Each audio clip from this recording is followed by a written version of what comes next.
loop in, you know? So the fact so wonderfully makes my whole team so stoked, and everybody who's worked on this really tirelessly. You know, I could rattle off a couple names who I want to thank if you're watching this before people dip off. Matt Pauling, I'm so blessed for our friendship, and you have taught me so much, and I am so grateful for you.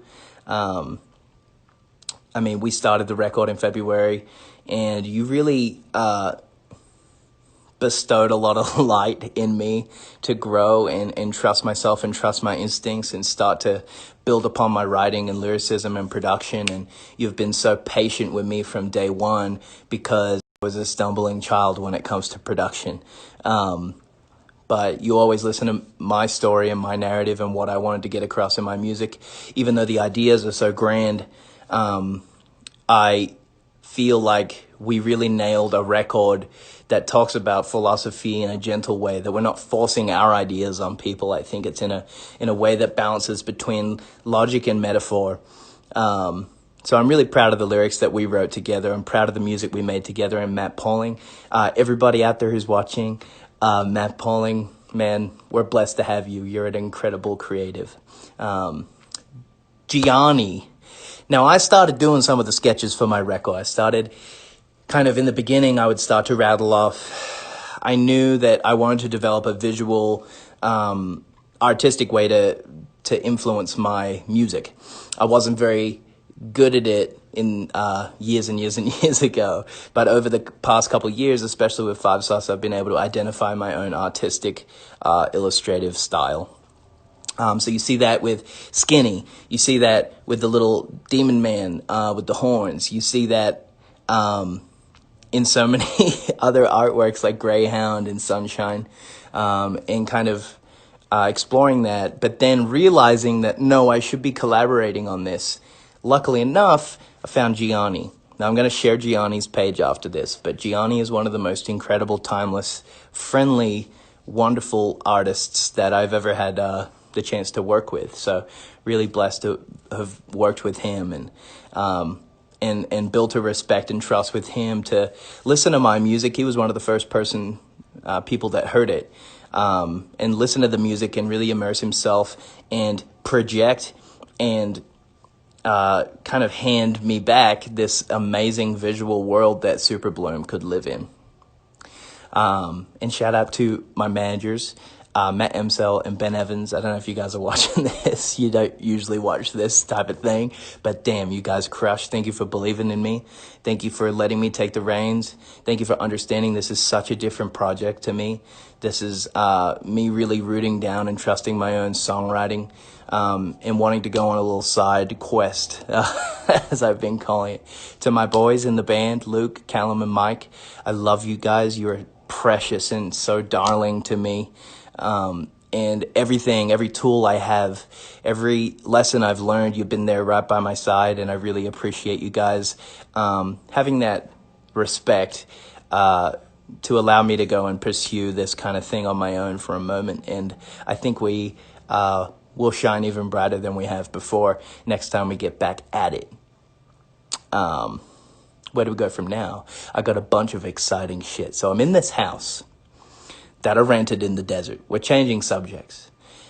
Rented this house in the desert because I'm like, damn, we need to celebrate. We need to show gratitude for Superbloom and everybody that worked on it. We need to show community. We need to make sure we're showing each other that we care about each other's work and the time we put into projects, because so often in life, these moments right now, 9 p.m. that I've been waiting for fucking months, will fly by real quick. So purposefully, I wanted to rent this house. I'm out in the desert right now. I just drove here.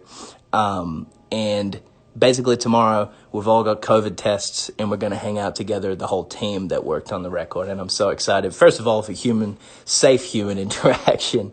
Second of all, just to give back to people and show them that I love them. You know, we're going to listen to the record, and we're going to, have a good time together, which I can't wait for.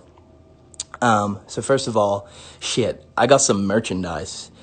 Everybody who's watching this knows I fucking love creating merchandise and being a part of that kind of visual graphic design world, and finding incredible partners to make shit that you think's cool, shit that you understand, and shit that will age so timelessly, and help solidify the vision that we have that surrounds music. So right now, I'm kind of winging this, by the way, but right now, so I have my baby bag of merch. This is, we ordered these. They took a while to get to us. So anyone that's waiting for merch, I appreciate you, and you're wonderful. So we've got these baby bags, AI, with the big superbloom on it. It makes me so stoked to see it and feel it in my hands, because this is kind of the first merch I've got to interact with. But, I knocked over my weed. I'm going to put this on in a sec, but this is one of my faves. And here, shout out to Ryan Fleming, who let me shoot in Callum Hood's pool. Thank you, Callum, for the pool. And thank you, Ryan, for the lens work. Down here, the actual Superbloom illustration was done by my mate, Kelly Shamey, in New York. And I know she's not watching this because she's cool. But, not that you guys aren't cool, but I'm sure she isn't watching my live stream. Kelly Shamey, thank you so much for making me such a fucking sick visual representation of my album name, Superbloom. And then on the sides, we got Gianni's artwork. I'm going to tell you guys which artworks are mine and which ones are Gianni's, because Gianni's are much more profound and metaphorical and philosophical and full of soul. Mine are mere doodles that I attempted to show you guys. But one of my favorite shirts that we have, I think it's called the Supernova shirt, is this bad boy. And I want you guys to watch this one 1,000 times so it looks cool. It's pretty illuminating at the moment. But once we get it faded and looking right, yes. You know all about that. And then last of all, we got this one.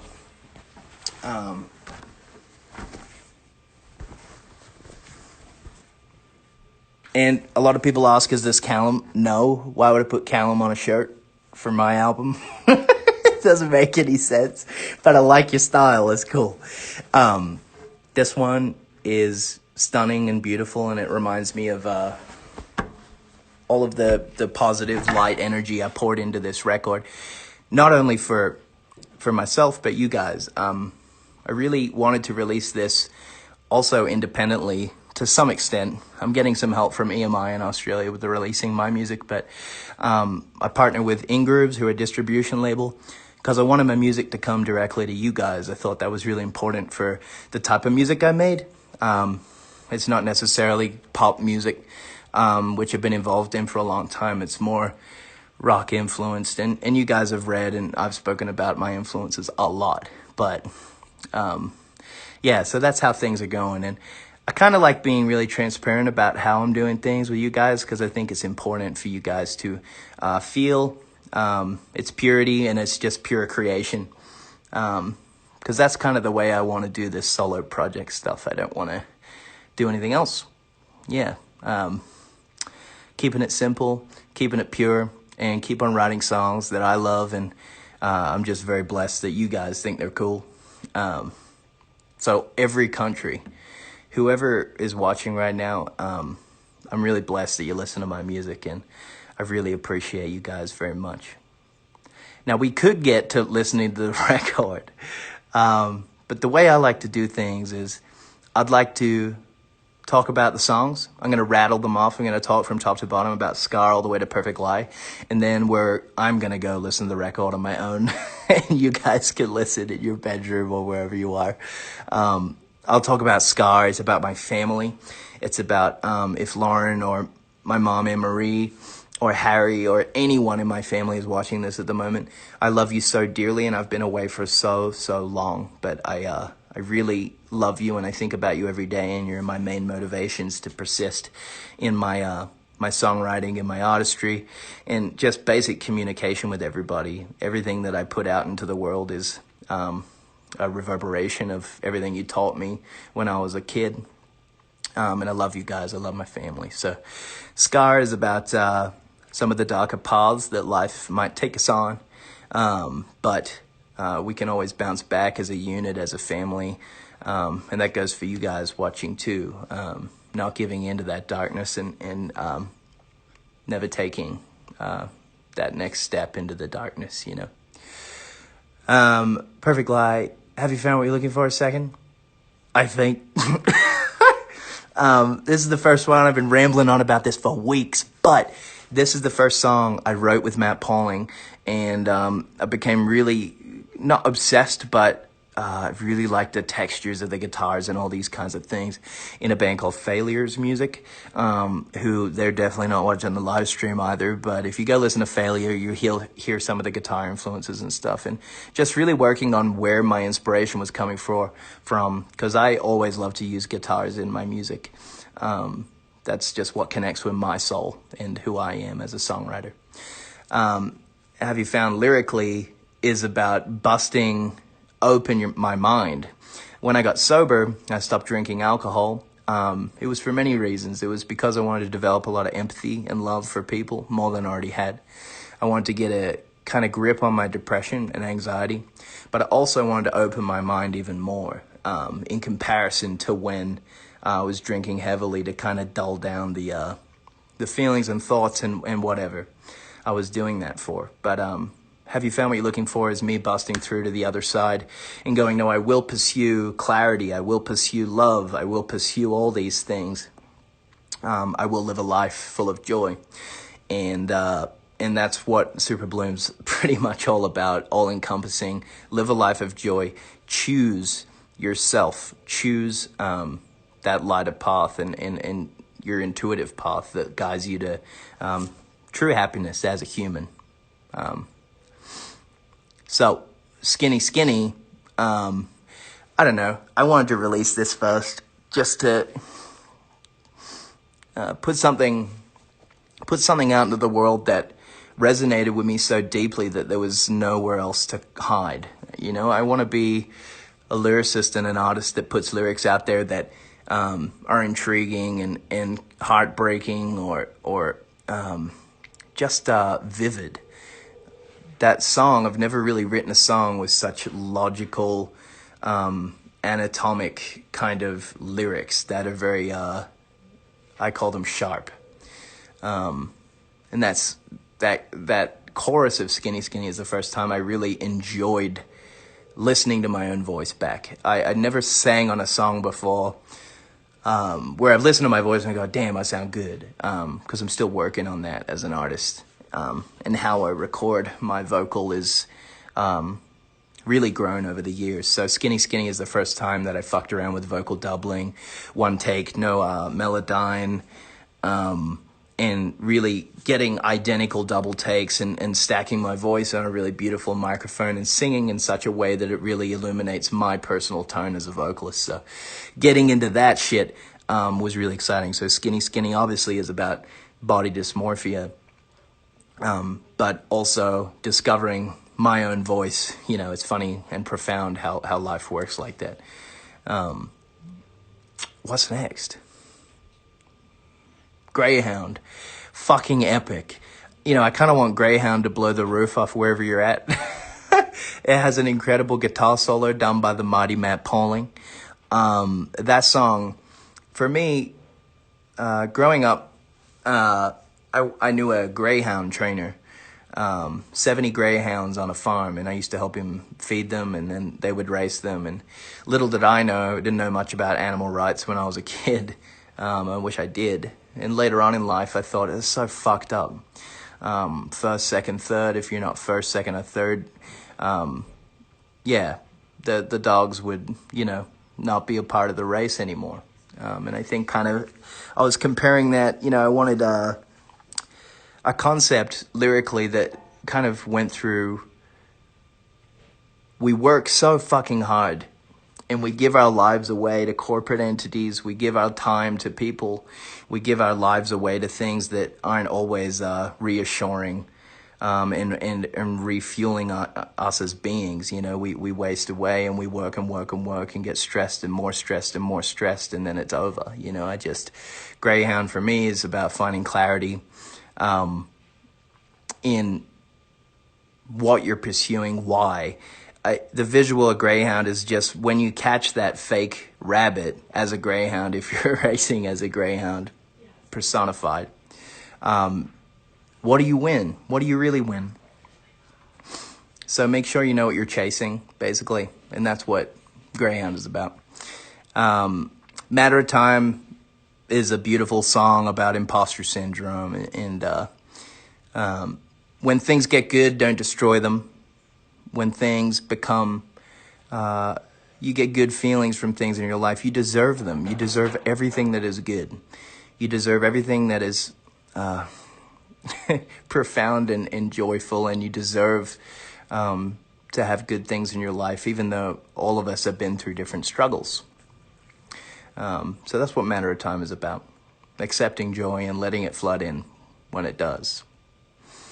Let me think. After that, we got Sunshine. Sunshine, I mean, let's talk about the strings just for a moment. The orchestral arrangement on Sunshine is fucking bonkers. Matt Pauling did such a crazy job. He said, I'm going to turn this shit. So at first, it kind of sounded like a Cat Stevens kind of song, if you guys are familiar with that guy. But he was like, nah, I'm going to turn this into a orchestral kind of masterpiece. And I went, okay, man, I fully trust you. Like, you're incredible and you're really impressive musically, and I want to see what you can do. So he went into his studio for about 3 days and came out with this masterpiece that is Sunshine. And I love the concept. Although the world is fucked up and it's dark at times and there are world issues beyond belief, I think Sunshine is all about encapsulating that you must spend time in your own body, enjoy being young, enjoy the simple things, enjoy the simplistic nature of your human existence every now and then. Although it is important to keep up and help other humans always. Make sure you spend some time with yourself, self-care, be with yourself, develop love in a kind inner dialogue in your own mind, and be kind to yourself. Yeah, there's a lot of great lyrics in Sunshine. I'm actually proud of that one. I think that's a good one. Next up, we got... I don't know why I'm doing it like this. I'm sorry. It just could have been a spoken word thing. I'm really fucking sorry I invited you guys to this. I don't know how else to do it, so I'm bad at these things.